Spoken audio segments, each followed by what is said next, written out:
Vous venez donc de vous entretenir avec la direction du FPI. Je suis en train d'activer. Au sorti de cette rencontre avec le président, voilà le secrétaire général, qu'est-ce que vous avez à dire? Vous avez dû le constater. Avant-hier, j'étais au siège du RHDP pour rencontrer la direction du RHDP, le parti au pouvoir dont est issu le président de la République.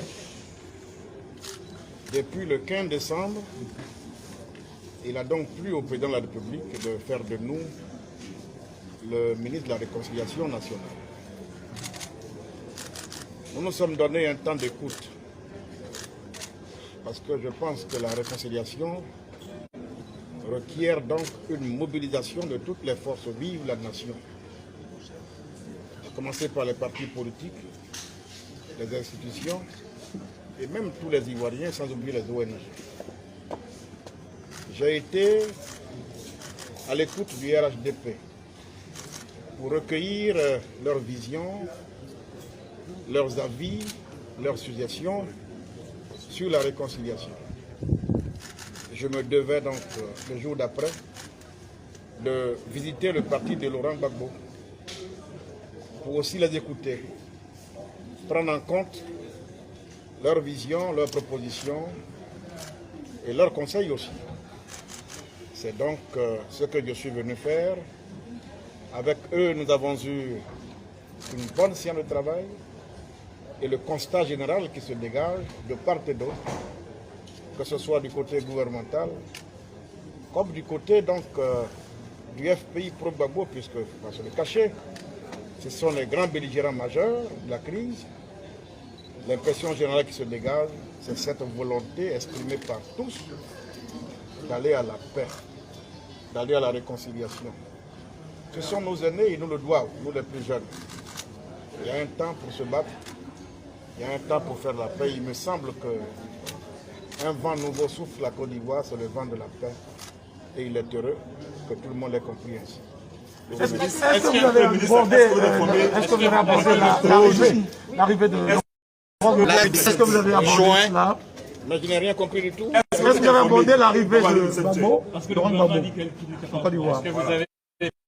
Vous devrez savoir, il n'y a rien à cacher ici. Depuis quelque temps, des commissions ont été mises en place entre le FPI et le gouvernement pour travailler sur la question de son retour. Le président Gbagbo, c'est quand même un ancien chef d'État. Il a un statut particulier. Son retour doit s'étudier en tenant compte de ce statut-là.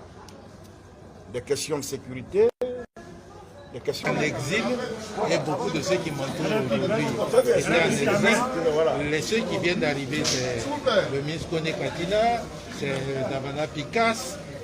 Il nous a rendu plusieurs fois de visite au Ghana pour discuter.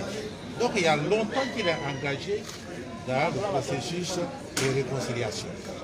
Lorsqu'il est sorti de prison, il a été le tout premier à venir me voir à la maison pour discuter, pour voir comment ce pays va retrouver la paix.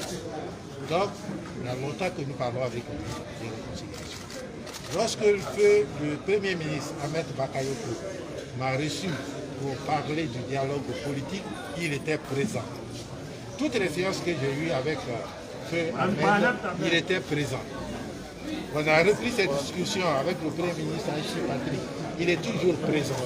Donc c'est quelqu'un qui est totalement engagé pour l'arrivée du président Laurent Gbagbo, comme nous le disons ici, un élément essentiel de la réconciliation nationale. Mais je dis à tous ceux qui veulent polémiquer de se référer à la déclaration du président Ouattara le mercredi 7 avril.